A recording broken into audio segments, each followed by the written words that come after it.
है ईरान को संधि पर दस्तखत करने चाहिए। क्या ये ईरान के लिए एक बहुत बड़ी चेतावनी है? तो ईरान रिस्पॉन्ड कैसे करेगा और क्या दुनिया भर में ये तनाव अब फैलता जा रहा है? पहले ये खबर देखिए, उसके साथ शुरुआत कर रहा हूं। ये बड़ी खबर अभी अभी आ रही है। ईरान के पश्चिमी हिस्से में जबरदस्त हमला हुआ है। इजराइल ने मिसाइलों की बौछार शुरू कर दी। 5वें दिन भी इजराइल कर रहा है ईरान पर अटैक। एक के बाद एक ऐसी जगहों को चुना जा रहा है और ऐसा लगता है कि उसने पहले से यह तय कर लिया था कि फेज वाइज उसे ये काम करना है। पहले फेज में वो क्या करेगा, दूसरे में क्या करेगा, और ऐसा लग रहा है कि अपनी योजना को वो प्लानिंग जैसा उसने किया था उसी हिसाब से अंजाम दे रहा है। और इजराइल की आर्मी का बहुत बड़ा दावा कि 5 दिन में दूसरी बार ईरानी आर्मी चीफ की हत्या कर दी है उसने। चीफ बनने के 4 दिन बाद ही अली शादमानी की हत्या कर दी गई। अली शादमानी मारे गए, शुक्रवार को मारे गए थे मेजर जनरल गुलाम अली राशिद, और अब शादमानी की बारी आ गई। शादमानी के बारे में ये कहा जा रहा है कि वो खामनेई के बेहद करीबी थे, विश्वास पात्र थे, और इसीलिए गुलाम अली राशिद के बाद उनको ये कुर्सी दी गई थी। लेकिन ऐसा तय कर लिया लगता है इजराइल ने कि कोई भी जो ऊंची कुर्सी में बैठेगा उसको उस ऊंचाई से और ऊंचे भेज दिया जाएगा। बहरहाल अगली खबर भी देख लीजिए। इजराइल के प्रधानमंत्री नेतन्याहू का बहुत बड़ा बयान। अगली खबर फ्लैश कीजिए। खामेनेई की हत्या से ही जंग रुकेगी, नेतन्याहू ने कहा। इससे संघर्ष और बढ़ेगा नहीं, खत्म हो जाएगा, नेतन्याहू ने कहा। नेतन्याहू ने खामेनेई को बताया सबसे बड़ा दुश्मन। ये बातें किधर जा रही हैं? ये क्या वाकई अब चीजें ऐसा है जो अब नियंत्रण से बाहर चली जाएंगी? ये तनाव और ज्यादा फैलेगा क्या? ईरान में क्या होने वाला है? ईरान में क्या अब वो होगा? ये कहते हैं life takes a full circle. क्या ईरान के मामले में ये अब होने वाला है? हमारे साथ मेजर गौरव आर्य जुड़ रहे हैं, आज बाहर से हमें ज्वाइन कर रहे हैं कहीं से। बहुत स्वागत है आपका मेजर साहब। एयर मार्शल पीके श्रीवास्तव हमारे साथ यहाँ मौजूद हैं और कर्नल साहब भी हमारे साथ मौजूद हैं। कर्नल शैलेंद्र, बहुत स्वागत है आपका। सबसे पहले तो मैं जरा ये समझना चाहता हूं कि ईरान हर गुजरते दिन के हिसाब से सिनेरियो ईरान इजराइल मामले में क्या दिखाई दे रहा है? मेजर गौरव। दिनेश, बहुत बहुत धन्यवाद। मैं आपको बताता हूं, सिंपल सी बात है, इंटेंट और कैपेबिलिटी 2 चीजें हैं जो हमें याद रखनी है।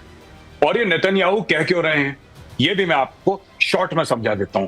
देखिए, कोई भी काम मुकम्मल अगर करना है तो आपके पास इंटेंट होना चाहिए और उस काम को करने की कैपेबिलिटी होनी चाहिए। यानी कि एक तो आपकी नियत होनी चाहिए और एक काबिलियत होनी चाहिए। ईरान के साथ सबसे बड़ी जो अभी बात है, जो नेतन्याहू चाहते हैं कि उसकी जो कैपेबिलिटी है, यानी कि उसके न्यूक्लियर एसेट्स, उसके बैलिस्टिक मिसाइल, ये सब उसको खत्म कर दे तो ईरान की कैपेबिलिटी खत्म हो जाएगी। लेकिन क्या कैपेबिलिटी खत्म होना काफी है? बिल्कुल नहीं। ईरान का इंटेंट कब खत्म होगा? जब उसकी टॉप लीडरशिप खत्म हो जाएगी।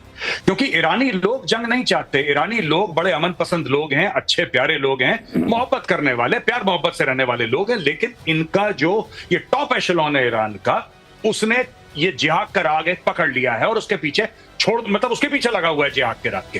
तो इसके ये that is why Netanyahu is saying कि जब तक खमेनेई को आप नहीं निपटाएंगे ये जंग नहीं खत्म होगी और उसके बाद एस्केलेशन नहीं होगा, उसके बाद डी एस्केलेशन होगा, सब शांत हो जाएगा। इंटेंट एंड कैपेबिलिटी है दिनेश। इंटेंट एंड कैपेबिलिटी, ये इंटेंट क्या है वो तो इजराइल लगातार दिखा रहा है और कैपेबल है वो ये भी लगातार दिखा रहा है। लेकिन ये लीडरशिप का सफाई मुझे बहुत अच्छे से याद है। ऑपरेशन सिंदूर के दौरान जब हम लोगों की बातचीत हो रही थी तो आपका और एयर मार्शल श्रीवास्तव लगातार ये कहते रहे थे कि आप वहां टारगेट कीजिए आर्मी की लीडरशिप को और ये भी तय कीजिए कि वहां बेशक रिटायर हो जाए वहां का जनरल, लेकिन उसको छोड़िए मत, फिर उसके अंजाम तक पहुंचाइए, तब इनको इबरत हासिल होगी। क्या ये बात इजराइल बहुत पहले भांप चुका है? बिल्कुल भांप चुका है और इजराइल हमेशा से करता रहा है। आपने देखा कि हिजबुल्लाह के मामले में उसने वहां की लीडरशिप खत्म की, हमस के मामले में लीडरशिप खत्म की, हूती की भी लीडरशिप खत्म की, और यहाँ पर भी पहला निशाना मिलिट्री और साइंटिफिक लीडर्स, न्यूक्लियर जो लीडर्स थे उन पर किया। और ये इतना प्रिसाइज रहा है दिनेश, एक बात आपको ज़रूर चौंकाएगी कि ये खबर उनकी जो ज़मीनी खबर है, जो मोसाद का ऑपरेशन है, जो उनकी यूनिट 820 है उसका जो ऑपरेशन है, जो उनका साइबर ऑपरेशन है, वाह क्या काबिले तारीफ है। जो जहां होता है वहीं मार देते हैं। ऐसा कभी आपने किसी आर्मी को करते देखा है? निशाना और सिर्फ उतना ही, लीडरशिप को खत्म करते हैं, लॉन्चर्स को खत्म कर दिया। और अब वहां पर न लॉन्च मैकेनिज्म बता है, जैसे गौरव बता रहे थे कि लीडरशिप भी गई, नियत गई और उसका तरीका भी चला गया। ये बहुत बड़ी बात है। ये भी आप सोचिए कि किसी जगह सिर्फ ये नहीं कि अमुक व्यक्ति किस शहर में मौजूद है या नहीं, किस मोहल्ले में मौजूद है ये नहीं, किस इमारत में मौजूद है ये नहीं, उसके किस अपार्टमेंट में मौजूद है, उसके किस रूम में मौजूद है, और वो टेबल पे बैठा हुआ है या बेड पे लेटा हुआ है, इतना प्रिसाइज। और इसीलिए मोसाद को मोसाद कहा जाता है। कर्नल शैलेंद्र, क्या आप भी ये बात कहेंगे कि इस पूरे मामले में जो एक्सपर्टीज, एक्चुअली एग्जीक्यूशन तो हमको दिखाई दे रहा है, लेकिन वो जो प्लानिंग, वो जो इंटेलिजेंस है, वो असल में इसके पीछे है जो इजराइल को मजबूत बना रहा है। जय हिंद, नमस्कार। देखिए, बड़ी सीधी सीधी बात है, ये हमारे को भी पता है, हमारी आर्मी में भी होता है और हमारे स्पेशली आर्टिलरी में होता है। दुश्मन के ऊपर नुकसान पहुंचाना, उसे चोट पहुंचाना, उसे किल करना, ये अपने आप में एम को कभी अचीव नहीं करेगा। हम बोलते हैं इसे कि inflict such prohibitive losses that the will to fight should get killed. मतलब ऐसे लोगों को निशाना बनाया जाए कि उनके लड़ने की ताकत, उनकी रीढ़ टूट जाए। एक है कि उन लोगों को जिनका आप बोल रहे हैं, जैसे खमैनी हो गए, वो इस कैटेगरी में आ गए जो आपने समझाया। दूसरी कैटेगरी मैं आपको बताता हूं, लेकिन कर्नल साहब, अब तो उस कुर्सी में कोई बैठने से डरेगा जिसको उस कुर्सी में बैठा रहे हैं। मैंने ये, आपने मेरे शब्द छीन लिए, ये गलत बात है, ये बहुत गलत। देखिए, मैं आपको सीधे सीधे बताने यही वाला था। दूसरा होता है कि आर्मी चीफ, तू गया तो पिछले वाला जो है वो गया, तो तीसरा बोलता है जो हाथ ऊपर था वो थोड़ा नीचे हो जाता है कि ये नंबर लगने वाला है मेरा। सो इसको बोलते हैं again, to will is being killed. As far as Iran is concerned, I think हम इसके ऊपर बात जरूर करते हैं, लेकिन इसको हमें सीख कर करना एक बहुत बड़ी बात। कर्नल साहब जो कह रहे हैं, ये मेजर गौरव आर्य, ये तो अब ये वाली बात हो गई है। कई लोग जो कमांडर इन वेटिंग होते हैं, उनके लिए तो ये मौका होता है कि भाई साहब वो कुर्सी पर जाएं, लेकिन अब तो ये कहेंगे नहीं नहीं, हम बगैर कुर्सी के काम कर देंगे, लेकिन आप हमको डेजिग्नेट मत कीजिए। मेजर गौरव आर्य, बिल्कुल बिल्कुल, आप दिनेश एकदम सही बात कह रहे हैं। यही चीज जैसा सर ने बताया, मार्शल श्रीवास्तव सर ने बताया, यही चीज हुई थी हमास के साथ, हिजबुल्लाह के साथ। जब नसरल्लाह मरा तो नसरल्लाह की जगह दूसरा आया, उसको भी थैंक यू बोल दिया इन लोगों ने। अब क्या है कि ये पूरा जो एशेलॉन है इनका, ऊपर वाला साफ कर दिया। आप चाहे बात करें ये इस्लामिक रेवोल्यूशनरी गार्ड कोर की बात करें, आप इनकी रेगुलर आर्मी की बात करें, आप इनके इंटेलिजेंस सेटअप की बात करें, आप इनके एयर डिफेंस की सेटअप की बात करें, बड़ी सुंदर बात बोली थी सर ने, बड़ी खूबसूरत बात बोली थी कि ये रिफ्यूलिंग कर रहे हैं तेहरान के ऊपर। अब आप समझ लीजिए इस लेवल की एयर सुपीरियरिटी कि ये रिफ्यूलिंग कर रहे हैं। Refuelling is done in safe skies. Tehran के ऊपर रिफ्यूलिंग, इसका मतलब समझ लीजिए कि किस कदर वहां के समझ लीजिए आसमान पर नियंत्रण हो गया है इजराइल का। अगली खबर देख लीजिए, वर्ल्ड वॉर का खतरा और ज्यादा बढ़ गया। G7 देशों का इजराइल को खुला समर्थन। G7 के नेताओं ने कहा है कि ईरान को कभी परमाणु हथियार न मिले, तो वहीं दूसरी तरफ 19 मुस्लिम देश इजराइल के खिलाफ हैं। चीन ने तेहरान में अपने दूतावास से कर्मचारियों को निकाला। ये लीजिए जरा, ये भी देखिए, चीन ने तेहरान में अपने दूतावास से कर्मचारियों को निकाला। ये दुनिया में जो बाकी जगहों पर डेवलपमेंट चल रहे हैं, खासतौर से G7 की तरफ हर किसी की निगाह है क्या चल रहा है कनाडा में। तो लोग देख रहे हैं ट्रंप वहां से क्यों चले जा रहे हैं, लोग ये भी देख रहे हैं कि ट्रंप कुछ बोल रहे हैं, इतने में कनाडा के पीएम आकर कहते हैं नहीं नहीं, अब देखिए प्रेसिडेंट के तौर पर मुझको अपनी जिम्मेदारी निभानी दीजिए, उनको बीच में रोक दिया जाता है। एक्चुअली क्या चल रहा है ये लोग जानना चाहते हैं। G7 की बैठक में क्या हुआ और वर्ल्ड ओवर क्या चल रहा है, और यहां से क्या इंडिकेशंस मिल रहे हैं। मेजर गौरव, देखिए, ट्रंप तो बीच में निकल लिया है, जैसा आपने शुरू में ही अपने बयान में बताया था कि ट्रंप साहब आए, वहां पे हाय हेलो करा, हाथ वाथ हिलाए, एक दो डील वील शायद उनकी यूके से साइन होनी थी, उसको कर कुरा के ट्रंप ने बोला कि मैं निकल रहा हूं। अब इसका ये है कि ट्रंप ने ट्वीट भी करे हैं, ट्रूथ सोशल पे भी डाला है कि कुछ बहुत बड़ा होने वाला है। ट्रंप थोड़ा शोमैन किस्म का भी आदमी है, तो नहीं, मुझे ये समझ में नहीं आता, इमैनुअल मैक्रो ने अगर कोई बात कही थी तो इमैनुअल मैक्रो के ट्वीट को ये कहते हुए कि इनको तो कुछ मालूम नहीं है मैं क्या करने वाला हूं, ये हमेशा गेस कर, ये करने की क्या जरूरत थी उनको? नहीं, देखिए, वो टेलीविजन का आदमी है, वो रियलिटी टेलीविजन का आदमी है, आप ये समझिए ना, आप उसका बैकग्राउंड देखिए ट्रंप का। तो ट्रंप यही करता है हर समय कि दिखाने के लिए कि I am the boss of the room, कोई मुझे नहीं भांप पाया, मैं सबको भांप लेता हूं, मैं बताता हूं। अब उसने क्या बोला है, उसने जो ये संदेश दिया है ना कि तेहरान खाली करो, कल का संदेश है कि तुम तेहरान खाली करो, ये किसके लिए बोल रहा है वो ट्रंप? ये जो आम लोग हैं उनके लिए बोल रहा है। हो ना हो, America is getting into this fight. अगर चीजें एक आध दिन में 48 घंटे के अंदर अगर चीजें उस तरीके से पटरी पे नहीं आई जैसे ट्रंप चाहता है, तो हो सकता है कि मैसिव बॉम्बार्डमेंट ऑफ तेहरान। और यह बात ट्रंप भी समझ चुका है, भली भांति परिचित है कि जब तक रेजिम चेंज नहीं होगा मिडिल ईस्ट में शांति नहीं आएगी। ये जो इकोनॉमिक कॉरिडोर की बातें कर रहे हैं कि इंडिया और ये पूरा इकोनॉमिक कॉरिडोर यूरोप का आगे तक मिडिल ईस्ट का ले जाने की बात कर रहे हैं, ये सब ख्याली पुलाव है। ईरान ये ईरान तो मना कर रहा है, कह रहा है मैं वो बंद कर दूंगा अपने पूरे सी लेन्स। मतलब आप भी यही कह रहे हैं कि खामेनेई के ऊपर अभूतपूर्व खतरा मंडरा रहा है, क्या आप भी यही कह रहे हैं? मैं आपके पास लौटता हूं। भयानक स्तर पर पहुंचा ईरान इजराइल युद्ध, G7 बीच में छोड़कर अमेरिका लौटे डोनाल्ड ट्रंप, जैसा हम आपको लगातार बता रहे हैं। ईरान के परमाणु कार्यक्रम पर रोक जरूरी है, ये ट्रंप ने कहा। तेहरान को फौरन खाली कर दें लोग, तेहरान को फौरन खाली कर दिया जाए। देखिए, पहले दिन जब इजराइल ने ईरान के ऊपर अटैक किया तो ट्रंप ने कहा नहीं, हमारा इससे कोई लेना देना नहीं, और आज वो कह रहे हैं कि तेहरान को पूरी तरीके से ईरानी लोग खाली कर दें। अगली खबर भी देख लीजिए, फ्रांस के राष्ट्रपति मैक्रो पर भड़के ट्रंप, मैक्रो को पब्लिसिटी का भूखा कहा। मैक्रो हमेशा गलत ही बोलते हैं, ट्रंप ने कहा। इमैनुअल मैक्रो पर ट्रंप ने कसा था तंज। ट्रंप के G7 बीच में छोड़ने पर कहा युद्ध रुकवाने अमेरिका लौटे ट्रंप। मैक्रो ने ये बात कही तो उन्होंने कहा कि देखिए, मैं सीज फायर के लिए लौट रहा हूं, मेरे पास कुछ दूसरे जरूरी काम है। उनको नहीं मालूम है, वो हमेशा गलत गेस करते हैं। पता नहीं उनको एक राष्ट्राध्यक्ष को यूं नीचा दिखाकर क्या मिला, लेकिन मैं अब इसको अब बड़े लेवल पर ले जाना चाह रहा हूं। ये कहना कि तेहरान खाली करो ट्रंप का, इसका इशारा क्या है? इसका इशारा यह है कि ट्रंप और नेतन्याहू एक ही पेज पर हैं।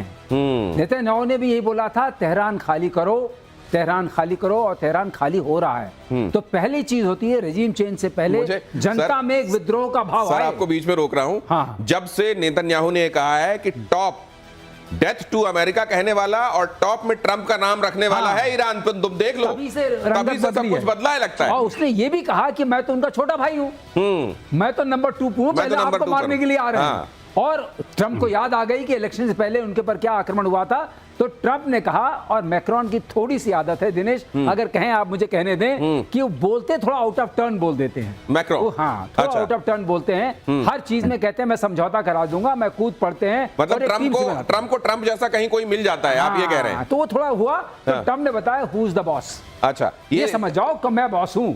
अच्छा। और अब मैं जा रहा हूं, कोई सीज फायर कराने नहीं जा रहा हूं, मैं तेहरान खाली कराने जा रहा हूं। इसका मतलब क्या हुआ? इसका मतलब साफ है कि तेहरान के ऊपर अब बड़ी मुसीबत आने वाली है। और खamenei उधर वो कहते हैं हमारे जो मेजर गौरव को जोड़ना चाह रहे हैं सर आपकी बात पर। हाँ, या जी, मैं बिल्कुल जो सर की बात है मैं 100% एग्री कर रहा हूं। मैं सिर्फ ये बात एक जोड़ना चाह रहा हूं, सर ने बिल्कुल ये ठीक बात बोली है, सीज फायर से ट्रंप का कोई लेना देना नहीं। ट्रंप बार बार कह रहा है डील, और डील में क्या कह रहा है ट्रंप कि तुम्हारे पास न्यूक्लियर हथियार नहीं हो सकते। सिंपल सी बात है, तुम्हारे पास न्यूक्लियर वेपन्स नहीं हो सकते। न्यूक्लियर वेपन्स के साथ नेतन्याहू ने यह जोड़ दिया है कि तुम्हारे पास उसके साथ डिलीवरी सिस्टम्स भी नहीं हो सकते। तो ये सिर्फ न्यूक्लियर ठिकानों पर नहीं मार रहा है बम, ये इनके बैलिस्टिक मिसाइल के ठिकानों पर भी बम मार रहा है। कि एक तो न्यूक्लियर वेपन है, एक उनके डिलीवरी सिस्टम्स हैं, दोनों को बर्बाद कर दो। और यही ट्रंप भी चाहता है। They are on the same page. Sir ने बिल्कुल 100% बात बोली है, सही, I agree with him, they are on the same page. Benjamin Netanyahu ने यह बात कही है कि न सिर्फ उनके पास न्यूक्लियर हथियार नहीं होने चाहिए, बल्कि उनके पास ICBMs नहीं होने चाहिए, इंटरकॉन्टिनेंटल बैलिस्टिक मिसाइल नहीं होने चाहिए, वेक्टर नहीं होने चाहिए जिसको जो न्यूक को लेकर उड़े। अगली खबर देख लीजिए, प्रतिशोध में इस वक्त की बड़ी खबर, अमेरिकी राष्ट्रपति ट्रंप का बड़ा बयान। ट्रंप ने कहा हम सिर्फ सीज फायर नहीं, असली अंत चाहते हैं। ईरान के पास कभी भी परमाणु हथियार नहीं होने चाहिए। ये बड़ी बातें हैं जो चल रही हैं, और ये ईरान, मिडिल ईस्ट और वर्ल्ड ओवर जो चीजें हैं उनको किस दिशा में ले जाएंगी। आप इसकी मेगा पिक्चर क्या देख रहे हैं कर्नल साहब? नहीं, देखिए, बड़ी सीधी बात है कि अगर आप चीजों को इवैल्यूएट करेंगे तो आप ये जरूर पाएंगे ट्रंप एक पार्ट बोलते हैं, नेतन्याहू दूसरा पार्ट बोलते हैं। अच्छा, ट्रंप ने बड़ा क्लैरिटी के साथ कह दिया। और मैं वैसे भी यूएस का इंटरेस्ट बता सकता हूं कि वो हमेशा है कि ईरान का न्यूक्लियर प्रोग्राम अगर इजराइल के बाद किसी के लिए है तो वो यूएस के लिए, इसलिए उसको नहीं होना चाहिए। इजराइल बोलता है कि आपके पास ये न्यूक्लियर प्रोग्राम नहीं, न्यूक्लियर चीज ही नहीं होनी चाहिए, चाहे आप एनर्जी के नाम से बात करें, चाहे किसी भी नाम से बात करें, और इसको आपके देश से बाहर किसी भी तरह की मिसाइल सिस्टम से ले जाना अपने आप में हमें एक्सेप्टेबल नहीं है। जैसे ईरान को यहूदी जमीन के ऊपर एक्सेप्टेबल नहीं है, तो इजराइल को किसी भी हालत में ईरान का कोई भी पार्ट अगर न्यूक्लियर है वो एक्सेप्टेबल नहीं है। उस न्यूक्लियर ऑब्लिक किसी भी तरह की ICBM को उसके देश से बाहर ले जाने की जो काबिलियत है वो भी एक्सेप्टेबल नहीं है। और दोनों के दोनों इसी बात पर एग्री कर रहे हैं। ईरान के सांसद महमूद नवावियान की धमकी भी जरा देख लीजिए। उन्होंने कहा कि अमेरिका को निशाना बनाना बहुत आसान है, इजराइल पर हमला करना जितना मुश्किल है उतना ही ज्यादा आसान है अमेरिका की तबाही। उन्होंने कहा कि अमेरिकी सैन्य अड्डों, युद्धपोतों को निशाना बनाना आसान है। अब ये क्या बयान है और ये किस तरफ चलाए जा रहे तीर हैं मेजर गौरव? देखिए, ये गीदड़ भभकी है। आपने देखा था जिस तरीके से उनकी टीवी एंकर जो बैठी थी बीच में, हाँ वो कह रही थी हम कभी नहीं झुकेंगे, हम कभी नहीं छोड़ के भागेंगे, बम गिरा भगली। हाँ। ठीक है, फिर थोड़ी देर के बाद उसको लोगों ने, पीसीआर ने बोला कि मैडम वापस आ जाओ, खतरा टल गया, फिर वापस आई मैडम, तो लोगों ने बोला बड़ी बहादुर है। देखिए ये सब इनके बयानबाजी कर रहे हैं ये लोग। एक बयानबाजी आपको पता है पाकिस्तान ने भी करी थी कल, जिसके बारे में हम लोग आपकी शो में डिस्कस कर रहे थे। पाकिस्तान ने बोला कि हम न्यूक्लियर मार देंगे, फिर जब बोला अच्छा तुम मार दोगे, कह रहा मैं मजाक कर रहा हूं। तो ये सब देखिए, ये सब कोरी बयानबाजी है, इनको भी पता है। ट्रंप ने पहले दिन क्या बोला था, तुम्हें इजराइल के साथ जो करना है करो, अगर तुमने अमेरिकन एसेट्स या तुमने अमेरिकन पे हमला करा फिर देख लेना, तुम फिर देखना। और अगर ये करते हैं ऐसी बेवकूफी अमेरिका को छेड़ने की, तो इस बार ट्रंप और Netanyahu they are absolutely on the same page. कौन से सेम पेज है? Number 1, they will not have, Iran will not have any nuclear weapons और nuclear anything for that matter. अरे ईरान को तो पहला न्यूक्लियर रिएक्टर अमेरिका ने दिया था 60s में। 5 मेगावाट की जनरेशन इलेक्ट्रिसिटी के लिए अमेरिका सप्लाइड द रिएक्टर। उसको क्या पता था कि बाद में चल के वहां पे 1979 में रेवोल्यूशन हो जाएगा और ये जितने भी पागल हैं ऊपर आके ये सब लोग हथियार बनाना शुरू कर देंगे। That was never the intent. बहरहाल ये सीधी सीधी बात है, ये जाने वाले हैं बहुत जल्दी। ये जो धमकियां दे रहे हैं ना, दे आर ऑल गोइंग, ये सब के सब जाएंगे। आपने कहा मजाक कर रहा था, वो आपने भोपाल से उठाकर दिया था। AQ खान गए भी वहीं से थे और वहां से हो सकता है वहां जब तक रहे सद्बुद्धि रही होगी, लेकिन वहां जाने के बाद तो वो क्या करने लगे आपको मालूम है। उन्होंने ये सीखा किसने, जो बड़ी बड़ी बातें बोलना? क्या ये पाकिस्तान से ईरान गया, ईरान से पाकिस्तान आया, ये भी जरा बताइएगा। लेकिन इजराइल के अटैक से धुआं धुआं हुआ तेहरान। ये खबर देखिए, तेहरान के आसमान में चारों तरफ धुआं दिखा। इजरायली हमलों में अब तक 224 की मौत हो चुकी है। तेहरान में सबसे ज्यादा हमला कर रहा है इजराइल। तेहरान पहचानने लायक रहेगा क्या कुछ दिनों बाद? ये भी एक बड़ा सवाल है। ईरान के टीवी स्टूडियो पर इजरायली अटैक, जिसका जिक्र अभी मेजर गौरव कर रहे थे, न्यूज पढ़ते वक्त हुआ मिसाइल अटैक, और उस समय वो मोहतरमा यही कह रही थी हम किसी से नहीं डरते, और स्टूडियो छोड़कर भाग खड़ी हुई। इजराइल ने दी थी स्टूडियो खाली करने की चेतावनी। इजराइल ने पहले ही कहा था ये प्रोपेगेंडा, ये जो चैनल है यहाँ का, ईरान का, यहाँ पर ये प्रोपेगेंडा मत चलाओ। ये देखिए, ये जैसे ही वहां पर करीब एक मिसाइल गिरी, ऊपर से कुछ झड़ता हुआ सा दिखाई दे रहा है, उसके बाद मैडम चल नहीं वहां से, और कहते हैं पता नहीं, मेजर साहब भी बता रहे हैं कि थोड़ी देर बाद वापस लौटी। हाँ, ये वापस लौटी थी थोड़े समय के बाद। और ऐसा मैंने सुनने में आया है कि इसकी पाकिस्तानी मीडिया में बड़ी तारीफ हुई है कि देखो कितनी बहादुर हो रहा था। अब पता नहीं लौटी कि नहीं लौटी, वहां पे भी आप जानते हैं फेक न्यूज फैक्ट्री है। हाँ। लेकिन fact of the matter is कि ये सारे के सारे, ये देखिए ये भाग रही है। ये ऐसी करते हैं ये लोग, ये ऐसे ही करते हैं। पहले बड़ी बड़ी बातें बोल देंगे, हम तुम्हें नहीं छोड़ेंगे, हम बर्बाद कर देंगे, फिर किसी ने हल्की सी हूल दी, सब भगे वहां से। पाकिस्तानी तो ऑल्सो लाइक दिस। आपने नहीं देखा पाकिस्तानियों को? वो भी यही करते हैं, हम मार देंगे न्यूक्लियर मिसाइल टेल। ये वाला आर्ट किसने किससे सीखा है? मुझे नहीं, इस आर्ट के जो फादर है वो तो पाकिस्तान है। पाकिस्तान ने तो ये पूरी कोशिश की कि ये कला उनके देश से बाहर जानी नहीं चाहिए, चली कैसी गई? चले वो न्यूक्लियर सीक्रेट है भाई साहब। अच्छा, अगली खबर देख लीजिए। ईरान को पाकिस्तान ने दिया धोखा, ईरान को नहीं दी जाएगी एटमी सहायता। इशाक डार ने कहा, संसद में पाकिस्तान के विदेश मंत्री इशाक डार का बयान। ईरानी जनरल ने किया था दावा, अगर इजराइल ने ईरान पर परमाणु हमला किया तो पाकिस्तान भी इजराइल पर परमाणु हमला करेगा। ये जब आप सुन रहे हैं, ये इतने बड़े लतीफे की तरह सुनाई दे रहा है कि पेट में हंसते हंसते बल पड़ रहे हैं। मेजर गौरव, ये कुछ दिनों में कहीं किसी ऊंची जगह पर खड़े होकर चिल्लाने लगे, कसम खुदा की झूठ बोला ईरान ने।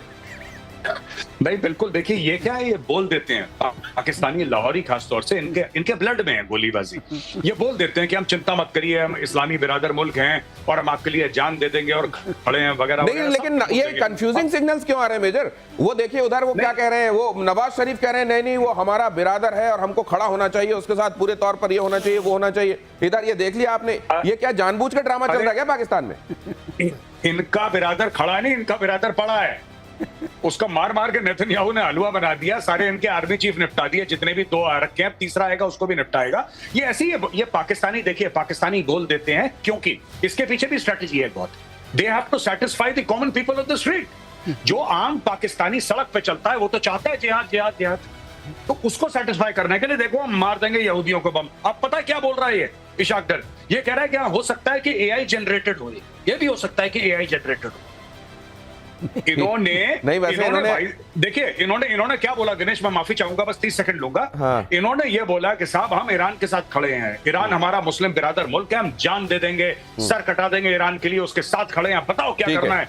और जैसे ही ईरान में लड़ाई हुई, भाइयों ने सबसे पहले अपना बॉर्डर बंद कर दिया कि कोई ईरानी बेचारा भाग के पाकिस्तान ना आ जाए। अब बताइए, अपना बॉर्डर बंद कर ये दिया इन्होंने अपना जो सरनेम है मुझको लगता है चरितार्थ कर रहे हैं। इशाक डर आप इनको बुलाते हैं, डार की जगह डर बुलाते हैं। मेरे को लगता है वो दिखाया है इन्होंने। पाकिस्तान के एटम बॉम्ब पर पूर्व पीएम नवाज शरीफ का बड़ा बयान।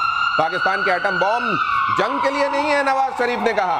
पाकिस्तान के एटम बॉम्ब शांति के लिए हैं, शरीफ ने कहा। हालांकि नवाज शरीफ ने कहा कि ईरान पर इजराइल ने ज्यादती की है। ये दो तरह की बातें कर्नल साहब क्या है, ये शांति के लिए है।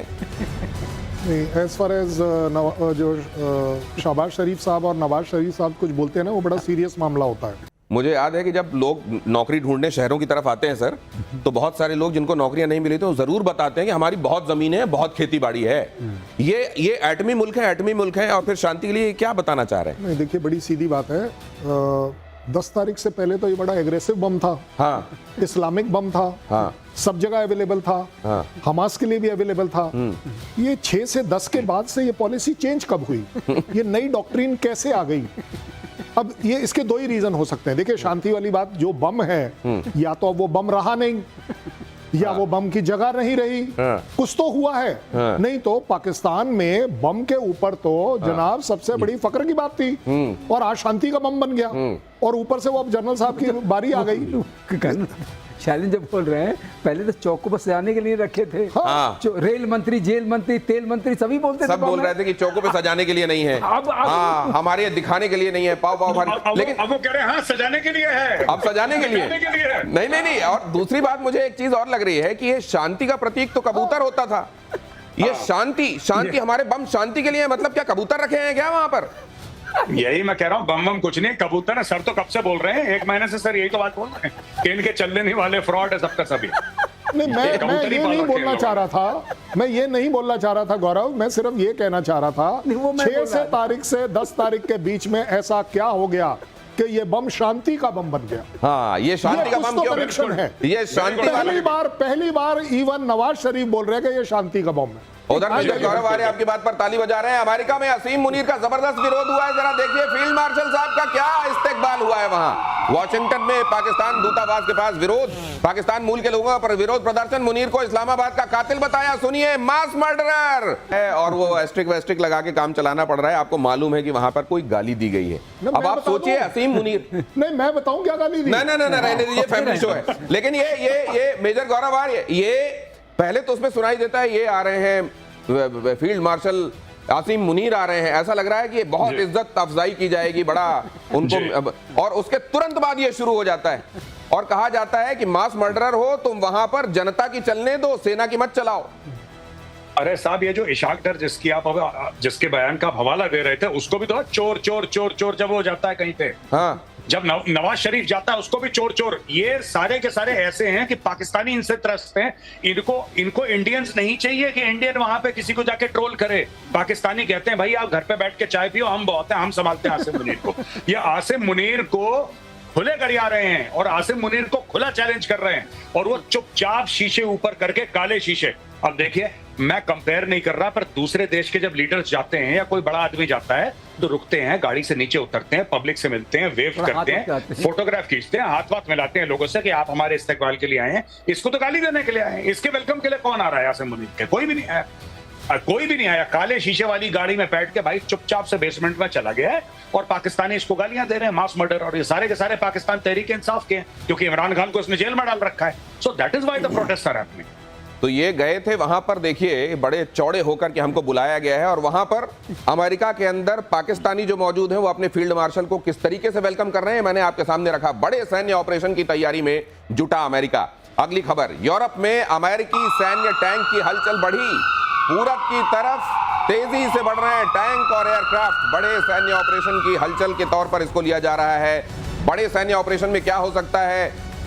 यूरोप में अमेरिकी सैन्य टैंक, अमेरिकी सेना के जो टैंक हैं, जाहिर है नेटो की बात हम कर रहे हैं, पूरब की तरफ तेजी से बढ़ रहे हैं। क्या मतलब ये, क्या थोड़ी और मदद दी जा रही है? क्या हो रहा है यूक्रेन को? मदद नहीं दी जा रही है। अब मुझे लगता है, मैं इसका दूसरा निकालूंगा दिनेश पहलू, अब ये लगता है कि सब दोनों पार्टीज थक चुकी हैं। इधर वाले थक चुके हैं कि मैक्रोन के ऊपर देखा आपने कैसा अटैक किया ट्रंप ने। तो इसका ये मतलब है कि मैक्रोन के साथ कोई ज्यादा वो चल नहीं रहा है। मैक्रोन ही कह रहे थे नहीं हमें जाना चाहिए, हमें मदद करनी चाहिए। 3 लोग इन्वॉल्व है ना, फ्रांस, जर्मनी और यूके। यही लोग चाहते हैं, यही चाहते हैं कि आप यूक्रेन को देते रहिए। ट्रंप ने कहा युद्ध रोको। अब ये जो मूवमेंट हो रहा है ये सिर्फ ये हो रहा है कि ये बाउंड्री लाइन है, इसके अंदर मत आइएगा। शायद रशिया को भी बताया जा रहा है कि आप इसके अंदर मत लेकिन आइएगा। लोग तो ये सोच रहे थे कर्नल साहब कि ये असल में ब्लॉक अगर किसी को लो ना, ब्लॉक के तौर पर आप मानो तो केवल वेस्टर्न कंट्रीज हैं। क्या दिख रहा है वो ब्लॉक है क्या? नहीं, देखिए वैसे मैं आपको बड़ी जिम्मेदारी से बता रहा हूं कि यूरोपियन यूनियन कभी भी यूएस को लाइक नहीं करता। ये मैं आपको पर्सनल एक्सपीरियंस से बता रहा हूं और उसका प्रूफ दे देता हूं। दिल्ली में यूरोपियन यूनियन कम से कम मेरे साथ 5 कॉन्फ्रेंस कर चुका है और उसमें मेरी जिम्मेदारी सिर्फ ये होती है कि कोई भी यूएसए का बंदा अंदर ना आ जाए। और उसके अंदर जितने डिस्कशंस होते हैं वो सिर्फ इस बात पर होते हैं कि किस तरीके से यूएसए की दादागिरी उन्हें मंजूर नहीं है। तो डिफरेंस तो है और आज से नहीं है, काफी टाइम से है। और इसीलिए यूरोपियन यूनियन अकेला इंडिया की तरफ हमेशा देखता है, क्योंकि उन्हें मालूम है कि ये एक वो कंट्री है जो कि अपने आप खड़े होकर अपनी लकीर ऊपर कर बोलने को राजी है कि अगर यूएस तुम्हारे कहने से मुझे रशियन ऑयल नहीं खरीदना है तो मैं रशियन ऑयल खरीद रहा हूं। अगली खबर देखिए, इजराइल के साथ जारी युद्ध के बीच ईरान का बड़ा दावा। इजराइल का चौथा F-35 प्लेन मार गिराया।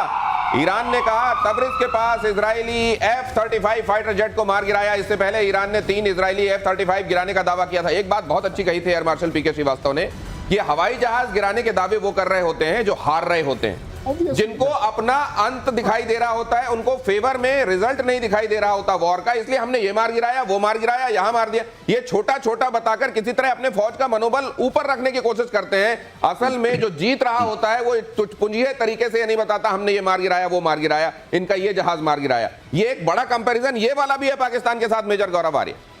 नहीं, बिल्कुल आप बिल्कुल ठीक कह रहे हैं। और देखिए, जब इजराइल ने ऑपरेशन करा, भारत आपने ऑपरेशन सिंदूर और ऑपरेशन राइजिंग लायन की एक और सिमिलैरिटी, बिल्कुल आपने जो बात करी उसी को आगे ले जा रहा हूं दिनेश। आप ये देखिएगा कि जब हमने पाकिस्तानी इलाकों पे, खासतौर से जो टेररिस्ट बेसिस थे, जब वहां पे हमने बम मारे थे तो पाकिस्तानियों ने उसका प्रूफ दिया था, हमें प्रूफ देने की जरूरत नहीं थी, राइट। इसी तरीके से जब इजराइल मार रहा है तो वहां पे ईरान करा रहा है और बोल रहा है कि हमारे आर्मी चीफ को मार दिया, दूसरा वाला था उसको भी मार दिया, ये IRGC के हेड को मार दिया, एयर डिफेंस के हेड को मार दिया। इजराइल बाद में बोल रहा है, पहले ईरान चिल्ला चिल्ला के बोल रहा है। तो ये आप बिल्कुल ठीक कह रहे हैं, ये इसका दूसरा पहलू ये भी है। और चुटपुंजी खबरें कि हमने उसके 2 F-35 मार दिया। अच्छा, उससे क्या होगा? मैं कह रहा हूं चलो मानते हैं तुमने मार दिया, जो कि झूठी खबर है, पर मान लो तुमने मार दिया। अच्छा, फिर क्या होगा? अगर तुमने F-35 मार दिया तो फिर क्या होगा? बेसिकली जो वॉर का पॉलिटिकल एम है, क्या वो पूरा हो रहा है कि नहीं? बिल्कुल। हथियार कल कोई बोलेगा जी मैं राइफल फायर कर रहा था, मेरी राइफल खराब हो गई, या तो दूसरा देश बोलेगा कि भाई हमारी बहुत बड़ी जीत है कि दुश्मन की राइफल खराब हो गई। ये कौन सी बात होती है?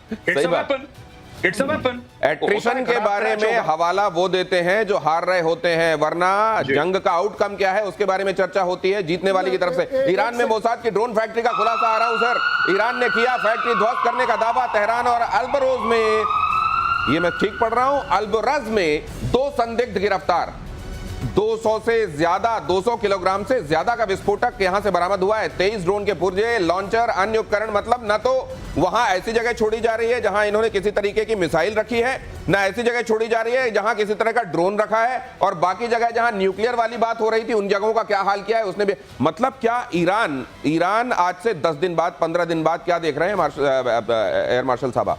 देखिए, ईरान 10 दिन से पहले ही घुटने टेक देगा, उसकी बातचीत चल चुकी है दिनेश। अच्छा। ये जो 4 रफाल और 4 F-35 मारने की बात हो रही है ना, हाँ। आपने उसके बाद क्या देखा था? हाँ। उसके बाद सरेंडर देखा था। सरेंडर देखा था ना? सरेंडर देखा। तो वही ट्रंप का कॉल आएगा, सब जगह गुहार लगा रहे हैं कि भाई युद्ध बंद कराओ, चारों तरफ गुहार लग रही है। और ये F-35 तो ये किस सूरत में होगा? क्या ईरान ये कहेगा लाओ हम दस्तखत करते हैं? दस्तखत करेगा? कर्नल साहब देखिए ऑलरेडी ईरान ऑफर कर चुका है यूएस को कि हम आपके साथ बात करने को तैयार हैं। ऑलरेडी स्टार्ट हो गया। और उसने ये भी कह दिया है कि हम न्यूक्लियर डील सर, आगे बड़ी ब्रेकिंग इंतजार कर रही है। रुकिए, आता हूं आपके पास। ईरान इजराइल युद्ध को लेकर बहुत बड़ी खबर। ईरान चाहता है कि ट्रंप करा दे cease fire. Qatar, Saudi, Oman से लगाई गुहार। ईरान के राष्ट्रपति मसूद पेज़ेशकियान ने कहा ट्रंप से कहो नेतन्याहू को समझाएं। आ गए, बिल्कुल सही कह रहे हैं आप, आ रहे हैं सीधे सीधे समझाओ वाली बात में। ये अगली ब्रेकिंग लगाइए, नेक्स्ट लगाइए। एफएटीएफ ने पाकिस्तान की कसी नकेल, पहलगाम हमला बगैर आतंकी फंडिंग के संभव नहीं है। Good morning. चलिए आपको भी समझ में आई ये बात। एफएटीएफ ने कहा ऐसे हमले सिर्फ बंदूक बारूद से नहीं होते, अटैक के पीछे फाइनेंशियल नेटवर्क होता है। एफएटीएफ ने कहा। गौरव साहब ये चलिए गुड सेंस प्रिवेल करता लग रहा है। नहीं, आपको ये नहीं पता कि पाकिस्तान में इस खबर को कैसे एनालाइज कर रहे हैं। हाँ पाकिस्तान, हम लोग ये कह रहे हैं ना कि एफएटीएफ, और एफएटीएफ के हम बयान को प्रॉपर बता रहे हैं कि एफएटीएफ ने ये बोला, एफएटीएफ ने जो ऑफिशियल स्टेटमेंट रिलीज करा, हम तो उसका हवाला देके बात कर रहे हैं। तो वहां पे ख्वाजा आसिफ साहब ये ट्वीट कर रहे हैं कि देखो भारत की डिप्लोमेसी फेल हो गई, वो चाह रहा था, वो और इजराइल दोनों का नाम लिया उन्होंने कि इजराइल और भारत की ये साजिश थी कि हमें ग्रे लिस्ट में डाल दें, और ये ग्रे लिस्ट में नहीं डाल पाए तो हम भारत से जीत गए। अब ऐसे पैदल आदमी से आप क्या बात करेंगे? ये ऐसे लोगों से वाकई आप ठीक कह रहे हैं। और बल्कि एक और महत्वपूर्ण बात है, उसका जिक्र आगे करूंगा। ईरान के हमलों के बीच में तेल अवीव से बड़ी खबर, इजरायली मिसाइल, सर बीच में रोक रहा हूं, माफ कीजिएगा, इंटरसेप्टर में बड़ी गड़बड़ी, इंटरसेप्टर का मिसाइल तेल अवीव में ही गिर गया। ये देखिए, यहां पर वो तस्वीर भी आपके सामने रख रहा हूं, तस्वीर देखिए और ये खबर देख लीजिए। एक बार फिर से आपके लिए दोहरा रहा हूं, ईरान के हमलों में के बीच तेल अवीव से ये खबर है, इजरायली मिसाइल इंटरसेप्टर में बड़ी गड़बड़ी, इंटरसेप्टर का मिसाइल तेल अवीव में ही गिर गया। मतलब वो जो काउंटर चलाया था इधर से, वो बीच में ही गिर गया। देखो दिनेश, हाँ। जब इतने सारे चल रहे हैं, हाँ। उसके बीच में वन ऑफ फेल्योर हम उसको बोलते हैं, हाँ। वो प्रोबेबिलिटी होती है, हो सकता है। अच्छा। वो युद्ध में जीत या मात की चीज नहीं तय करता है। हाँ। जीत उससे होती है कि जो आपका पॉलिटिकल एम था। लेकिन सर हम उनकी टेक्नोलॉजिकली सुपर पावर होने का बात वही तो बात करते है, हैं। जो सुपर पावर होता है उसकी इतनी जिम्मेदारी रहती है कि अगर छोटा सा भी बिंदु लग जाए, कहते हैं लिखिए देखिए। सचिन तेंदुलकर 98 पे आउट हो जाए तो लोग हाँ, देखिए करते हैं, वो वाली बात। लेकिन आप ये जो हम वो कह रहे हैं, हामिद मीर एक चीज कह रहे हैं कि अभी अगर ईरान की तरफ से ध्यान हटा इजराइल और भारत का, वो भारत भी जोड़ रहे हैं, तो फिर पाकिस्तान का नंबर आएगा। मेजर गौरव आर्य, ये दूर की कौड़ी कहां से लाए हैं हामिद मीर? ये देखिए, ये डर अच्छा है, पहली बात। हाँ। दूसरी चीज ये है कि मैं तो कह रहा हूं, देखिए, दे आर रोग रेजीम्स। ईरान भी रोग रेजीम है, पाकिस्तान भी रोग रेजीम है। और जो नेतन्याहू ने पाकिस्तान के साथ करा, कहीं ना कहीं भारत को ना वैसा ही पाकिस्तान के साथ करना होगा। और भारत ने एक ट्रेलर दिया भी है इसका। मैं तो डे 1 से कहता चला आया हूं वेरियस प्रोग्राम्स में कि भैया देखो, जब तक आप पाकिस्तान की मिलिट्री लीडरशिप को टारगेट नहीं करोगे, तब तक कुछ नहीं होने वाला। रोग का इलाज वही है। अगली खबर दिखा देता हूं मेजर गौरव आर्य। रूस यूक्रेन जंग में इस वक्त की एक बड़ी खबर देख लीजिए। रूस के अटैक से कीव में बड़ी तबाही, रूस ने ड्रोन बैलिस्टिक मिसाइल से अटैक किया, कीव में 14 की मौत, 40 लोग घायल। ये इसलिए बता रहा हूं क्योंकि मेगा पिक्चर भी आपको देखना बड़ा जरूरी है। कुल मिलाकर क्या हो रहा है वर्ल्ड में, एक लाइन में एनालिसिस क्या दिखाई दे रहा है महीने भर बाद विश्व की स्थिति? मेजर गौरव आर्य, देखिए, मुझे तो ऐसा लग रहा है कि चीजें सुधरने से पहले एक बार और बिगड़ेंगी। चाहे शांति की गुहार, चाहे सीजफायर की गुहार लगा रहा हो ईरान में और आग लगना बाकी है, क्योंकि एम पूरे नहीं हुए। एक लाइन में आपने कहा अभी स्थिति और बिगड़ेगी सुधरने के पहले, आपको क्या लग रहा है? बिल्कुल सही है, यही एक होगा। बार जब तक वो कहते हैं ना, हाँ। अशांति और तूफान आना जरूरी है, शांति के लिए कुछ मतलब ये किस हद तक बिगड़ेगी कर्नल साहब? कितना बिगड़ जाएगा सुधरने के पहले? नहीं, देखिए, जब बिगड़ने की वाली